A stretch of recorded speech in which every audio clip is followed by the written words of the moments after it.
c'est pas encore fini cette histoire, c'est fou quand même. Salut à tous, footeuses et footeux de la famille, c'est Thomas. On a eu plein de Netflix, tout ce confinement, et là, le Conseil d'État qu'on attendait avec impatience, je vous avais dit que je suivrais un petit peu l'affaire, et décision lundi ou mardi sur une éventuelle reprise. Alors que, franchement, si c'est mort, autant le dire direct. Hein. Donc on va voir dans cette vidéo, les amis, les attaques d'Aulas, la défense de Kyo, les avocats de la LFP, Bernard Cayazo, le patron du syndicat Première Ligue et des clubs de Ligue 1 qui va répondre à Aulas, les journalistes qui étaient sur place aussi qui évoquent un petit peu d'espoir, on va voir ça ensemble. Mais d'abord, bombardez la barre des likes. Les amis, merci encore une fois à ceux qui le font. Je vous en remercie tout le temps, mais c'est grâce à vous que la chaîne progresse. Donc merci à vous pour bombarder la barre des likes et le petit bouton rouge abonné avec la cloche pour ne rater aucune vidéo. Aulas était au Conseil d'État, les amis. Ah ouais, parce que Amiens, Toulouse et Lyon, surtout Lyon, ont déposé des recours quant à la reprise de la Ligue 1. On s'est arrêté à la 28e journée. Lyon est 7e, évidemment. Un petit peu dans la panade, pas de Coupe d'Europe. Financièrement, c'est compliqué pour pas mal de clubs.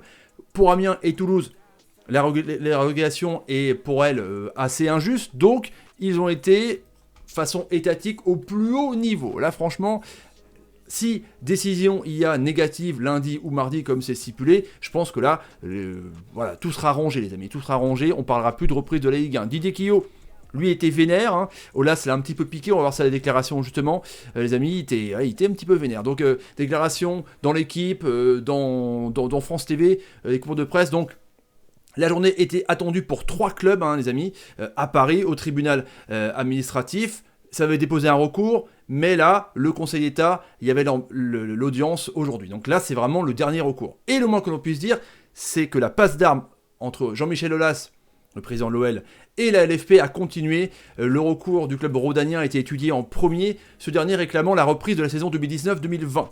Alors que le boss des Gaunes, Jean-Michel Aulas, a par exemple rappelé à Didier Quillot que c'était un mini-pouce. Hein. En gros, voilà, c'est vrai que je suis récent, 5 ans, mais ce n'est pas synonyme de ne pas savoir animer un conseil d'administration qu'il a, comment dire, stipulé ou voilà, oui, essayer de passer un petit peu comme un snake en disant que bah, t'es un petit peu nouveau, donc tu peux pas trop gérer ce genre de dossier. Il a répondu, il était en colère, l'ami Didier Quillot.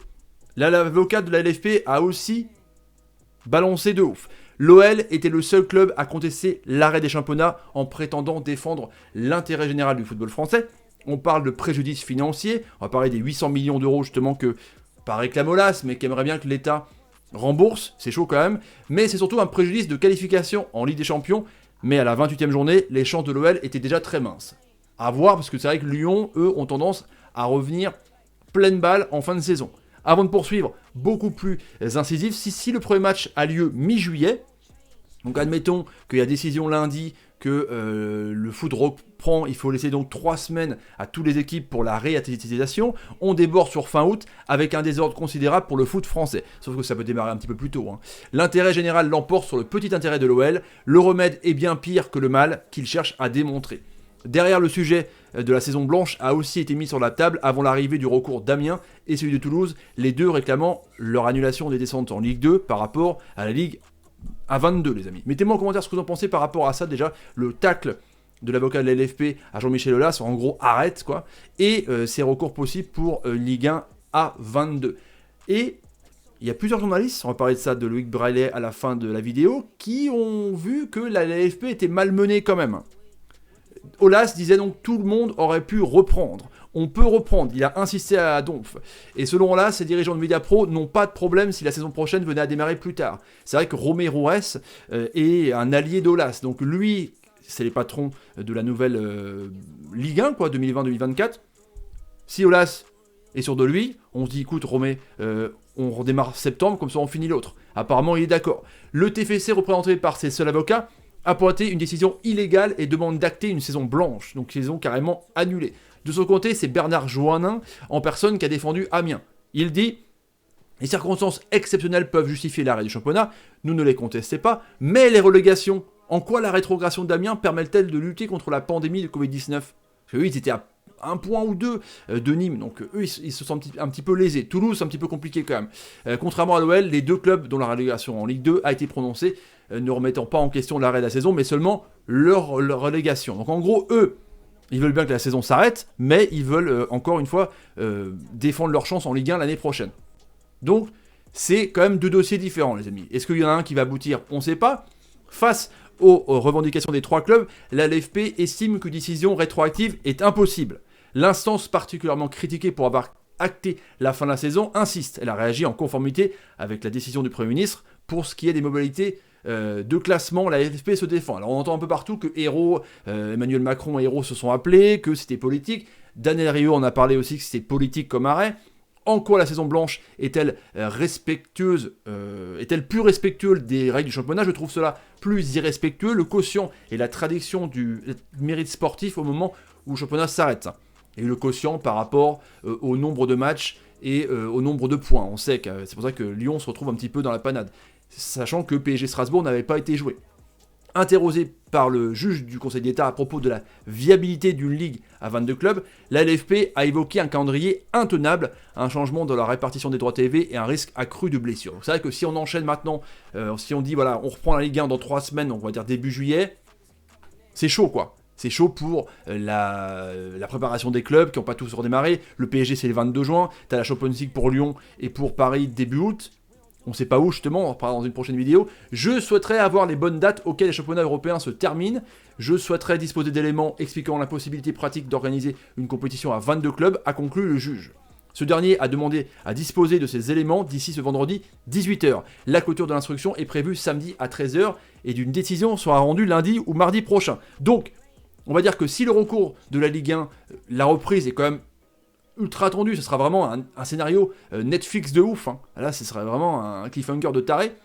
Mais par contre, s'il y a des preuves apportées par Amiens et Toulouse, peut-être que ces deux clubs vont être sauvés. Il y aura une Ligue 1 à 22, à voir. Parce que moi, je pars du principe, encore une fois, que si le Conseil d'État avait dit, après c'est un juge, il faut délibérer, mais bon, ouais, évidemment, il faut un petit peu d'attente, c'est clair, c'est comme ça. Mais si ça avait été vraiment non, on aurait senti un petit peu le non définitif, tu vois. Donc là pour Aulas, pour Joannin et pour les représentants de Sadran, il y a quand même vachement d'espoir. Et là, Kyo Aulas, troisième et dernier commentaire, c'est celui de l'intérêt général. On l'a encore vu durant l'audience au Conseil d'État cet après-midi, la Ligue est là pour présenter l'intérêt général, celui des 40 clubs. Et nous avions en face de nous, on peut le comprendre tout à fait, 3 clubs qui étaient là pour parler de leur intérêt particulier. Ce que je comprends complètement. Donc ils voulaient que les 40 présidents soient là. Mais évidemment, ça arrange, pas se cacher, quelques présidents de Ligue 1, que la saison s'est arrêtée. À mon avis, en ce qui nous concerne, le 30 avril, compte tenu de la décision du gouvernement, des circonstances sanitaires exceptionnelles, nous ne pouvons pas prendre une autre décision que celle-ci. Aujourd'hui, il faut se tourner vers la saison 2020-2021. Il faut donc que l'on prépare dès maintenant, comme les clubs ont commencé à le faire, la reprise de la saison prochaine au mois d'août. Et là, les clubs, donc Toulouse, Lyon, Amiens, attendent lundi ou mardi. On va être au taquet, je vais être en train de regarder de ouf les amis. Hein. Ça va être tendu. Donc pour lui, Kyo, c'est mort. Faut se concentrer sur la saison prochaine. C'est clair. Kayazo, qu'on avait cru comprendre qu'il défendait Aulas, et Aulas, même des fois, il utilise Olvec dément, le président de Rennes. Et là, le président de Première Ligue, le syndicat donc des clubs, les présidents de clubs, en tant que président de Première Ligue, je m'étonne des propos tenus ces dernières heures par Jean-Michel Aulas, selon lesquels notre organisation se préparait à exercer un recours contre l'État. Aulas a pris la parole pour le président justement de Première Ligue, suite à l'arrêt des compétitions décidé par le Premier ministre Édouard Philippe le mardi 28 avril. Le recours, c'est réclamer les 800 millions d'euros de déficit probable. Donc en gros, Aulas, à travers la voie de Première Ligue, mais Kayazo dément, il veut récupérer en gros 1 milliard d'euros, quoi. J'arrondis. Hein. Il n'entre nullement dans nos intentions d'entrer dans ce type de procédure, insiste le communiqué du syndicat Première Ligue lundi autour d'une visioconférence de presse. Kayazo donc refuse de critiquer la décision du gouvernement d'arrêter la saison. Donc en gros, il dédouane Aulas. Aulas est tout seul. Hein. Aulas versus les autres. Truc de taré. On va parler maintenant des journalistes sur place. Là, je prends Loïc Braillet, c'est celui qui a tweeté le plus, c'est RMC Sport. Et là, il dit on n'a aucune idée de ce que va décider le juge des référés en début de semaine prochaine. Le sentiment qui domine simplement après 3 heures de débat, c'est que la LFP a parfois paru en difficulté. Un doute renaît sur la décision d'arrêt définitif de la saison. Là, c'est des ressentis. Décision du Conseil d'État sur une éventuelle reprise de la saison lundi ou mardi prochain. Et là, il dit encore sentiment très bizarre d'assister à de très longs débats sur le calendrier du foot pro au sein de la plus haute juridiction de la 5e puissance mondiale, incroyable ou inquiétant. C'est vrai qu'un Conseil d'État, normalement, n'est pas fait pour ça, hein, mais là, le foot, tellement il y a des recours, tellement c'est flou, tellement c'est trouble, on ne sait pas, et c'est carrément étatique, quoi. C'est complètement dingue, les amis. Voilà un petit peu pour le résumé de la journée avec tous ces coupures de presse, donc de l'équipe de Foot Mercato, de Sport TV, France TV Sport, il y en a plein, donc je vous laisse faire votre avis, on va suivre un petit peu l'histoire, donc il y a des dossiers qui attendent le juge des référés demain, samedi à 13h, pour prouver un petit peu les dires des plaintes d'Amiens, de Toulouse et de Lyon, à voir ce qui va se passer dans le week-end, décision la semaine prochaine. Partagez la vidéo sur Twitter, Facebook, Instagram et Snapchat, le petit like qui va bien. Et le quiz à tout de suite, là, dans 2 heures. Hein. Salut les amis, salut, et salut. Ça finira jamais cette histoire. Jamais, jamais, jamais.